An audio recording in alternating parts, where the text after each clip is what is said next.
Ramagundam area 3 OC2లో జరిగిన ప్రమాదంలో సింగరేణి నిర్లక్ష్యం స్పష్టంగా కనబడతా ఉన్నది.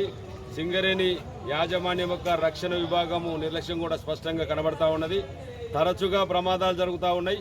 ఈరోజు జరిగిన ప్రమాదంలో వెంకటేశ్వర్లు అని చెప్పేసి ఫిట్టరు, ఇవాళ విద్యాసాగర్ అని జనరల్ మజూర్ పంపు సెక్షన్కు సంబంధించింది 8 ఇంచెస్ పైప్ లైను, దానికి మధ్యలో ఉన్న రింగులు అరెస్ట్ అయినాయని చెప్పేసి లీకేజ్ అవుతుందని చెప్పేసి మరమ్మతులకు కేటాయించారు.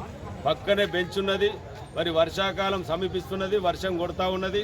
అయినప్పటికీ కూడా చట్టవిరుద్ధంగా పనులు కేటాయించి ఇలా వాళ్ళ కార్మికుల సావులకు బాధ్యులైన వాళ్ళను కఠినంగా శిక్షించాలి. ఇవాళ DGMS ద్వారా 24 గంటలలోపు వాళ్ళను విచారణ జరిపించి అవసరమైతే క్రిమినల్ చర్యలు తీసుకోవాలని చెప్పేసి సింగరేణి కోల్ కార్మిక సంఘం డిమాండ్ చేస్తూ ఉన్నది. జాతీయ అంతర్జాతీయ పరిణామాలు ఉన్నప్పటికీ కూడా ఇవాళ జాతీయ అంతర్జాతీయ మరి సేఫ్టీ ట్రైపార్టెడ్ సమావేశాలలో మనకు నియమ నిబంధనలు ఉన్నప్పటికీ కూడా ఆ నిబంధనలన్నిటి కూడా తుంగలు తొక్కి ఇవాళ సింగరేణి కార్మికుల చావుకు కారణమైన అధికారులపైన తక్షణమే చర్యలు తీసుకోవాలి. ఇలాంటి సంఘటనలు పునరావృతం కాకుండా కూడా వీళ్ళ మీద రక్షణ విభాగం మీద చర్యలు తీసుకుంటే తప్ప ఇది పరిష్కారం కాదని చెప్పేసి చెప్తా ఉన్నాం. అట్లనే ఇవాళ సింగరేణి యాజమాన్యం కానీ రక్షణ విభాగం కానీ ఉత్పాదకత పేరుతోటి ఇలా కార్మికుల చావును 1 టన్ను బొగ్గు తీయాలంటే ఒక కార్మికుడు చంపుతా ఉన్నారు. వీటి నిర్లక్ష్యానికి మరి కార్మికులందరూ కూడా ఐకమత్యంతో కార్మిక సంఘాలు కూడా ముక్త కంఠంతో ఖండించాలి.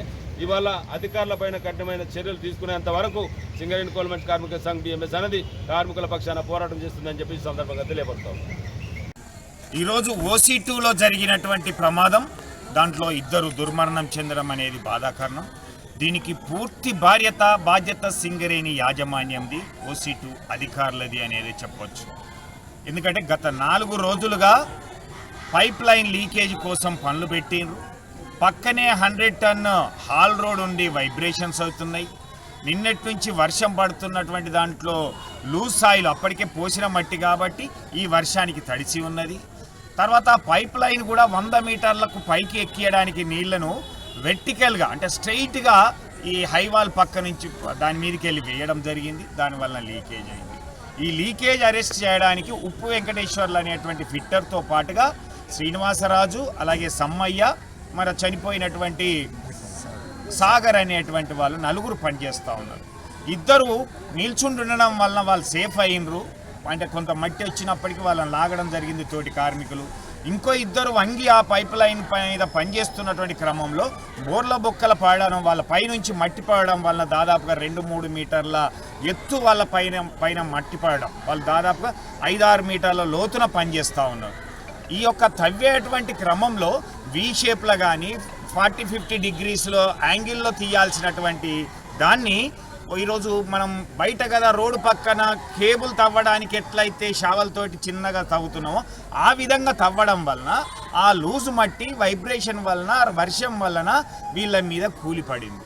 ఈ ఉప్పు వెంకటేశ్వర్లు అనేటువంటి ఫిట్టర్ నిన్న కూడా అధికారులకు చెప్పడం జరిగింది, ఇక్కడ పైనుంచి మట్టి పడినట్లయితే ఎట్లా సార్ ఇక్కడ చెయ్యడం అనేది రక్షణ లేనటువంటిది, ఇది చెయ్యకూడదు అని చెప్పినప్పటికి కూడా అధికారుల ఒత్తిడి, పని భారం జరగడం ఒత్తిడి వలన ఈరోజు ఈ ప్రమాదం జరిగింది. అందుకే ఈ చనిపోయినటువంటి ఉప్పు వెంకటేశ్వర్లు అలాగే మన సాగర్ల మృతికి సింగరేణి యాజమాన్యం, RG3 యాజమాన్యం, OC2 యాజమాన్యం బాధ్యత వహించాలి. ఈరోజు ప్రతి దానికి కార్మికులను మానసికంగా వేధిస్తున్నటువంటి యాజమాన్యాన్ని కూడా మనం గుర్తుపెట్టుకోవాలి. ఈ మధ్య కాలంలోనే రక్షణ విభాగం వాళ్ళు ఎల్లో కార్డ్, రెడ్ కార్డ్ అని తీసుకొచ్చారు. మరి చనిపోయినటువంటి కార్మికులకు బాధ్యత వహించేటువంటి అధికారులకు ఏం చేస్తారు అనేటువంటిది. ఈ యొక్క పరంపర ఇలానే కొనసాగినట్లయితే చాలా కష్టం సింగరేణిలో పనిచేయడానికి, ఎవరు కూడా రానటువంటి. నిన్నగాక మొన్ననే ఒక కార్మికుడు కూడా చనిపోయాడు, ఒక ఆపరేటర్ ఆంజనేయులు అనేటువంటి ఆయన పనిచేస్తున్నటువంటి క్రమంలో ఆయన దాదాపుగా 61 ఇయర్లో పనిచేస్తూ ఉన్నాడు.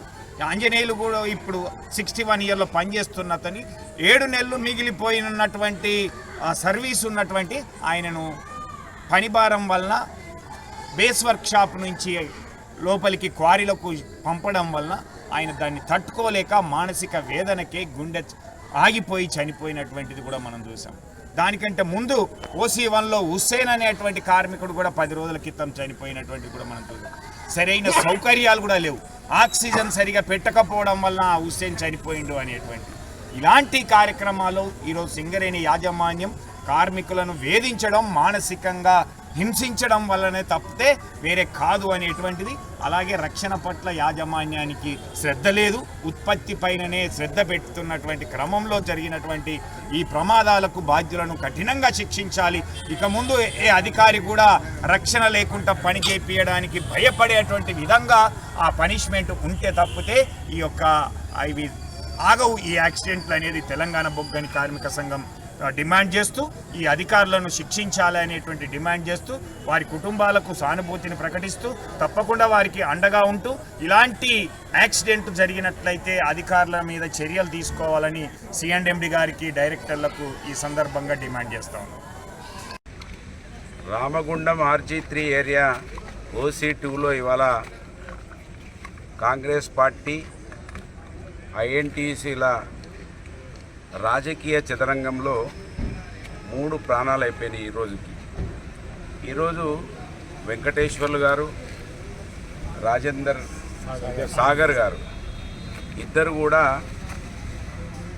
INTUC వాళ్ళ రాజకీయ క్రీడ కోసం వాళ్ళ పొడి పానాలను INTUC తీసుకుంటా ఉంటే కార్మికుల పక్షాన ఉండాల్సినటువంటి AITUC వాళ్ళు చప్పట్లు కొడతా ఉన్నారు. AITUC ఇప్పటికైనా కూడా కళ్ళు తెరవాలే.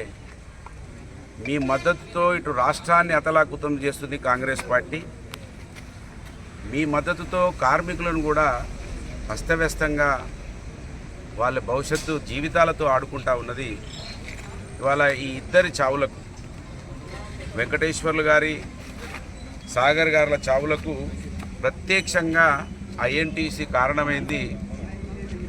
స్థానికంగా అక్కడ మేనేజర్లు డ్యూటీస్ను నిర్ధారించేటువంటి వాళ్ళ చేతులలో నుంచి INTUC రాజకీయ కక్ష కోసం ట్రాన్స్ఫర్లు చేయడము, వాళ్ళు ఉండాల్సిన ప్లేసులలో ఉండకుండా ఇబ్బందులకు గురి చేస్తే పాపం మొన్న హార్ట్ అటాక్ వచ్చిన ఆంజనేయులు గారు ఆయన 5-6 నెలలు INTUC వాళ్ళ దగ్గర తిరిగిండు.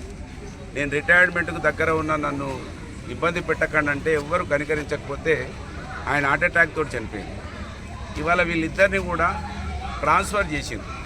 వీళ్ళు TBG కేసుకు సంబంధించిన, BRSకు సంబంధించిన అని వెంకటేశ్వర్లు గారిని అన్యాయంగా ట్రాన్స్ఫర్ చేస్తే ఇవాళ సింగరేణి యాజమాన్యం, సింగరేణి అతి తొందరలోనే కాంగ్రెస్ పార్టీ చెప్పు చేతులలోకి వెళ్ళిపోయింది.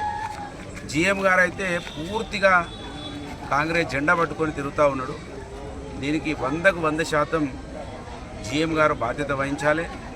GM గారి మీద, INTUC మీద కేసు బుక్ చేయాలి. వాళ్ళ పోలీసులు వాళ్ళ మీద క్రిమినల్ కేసులు పెట్టాలని నేను డిమాండ్ చేస్తూ ఉన్నాను.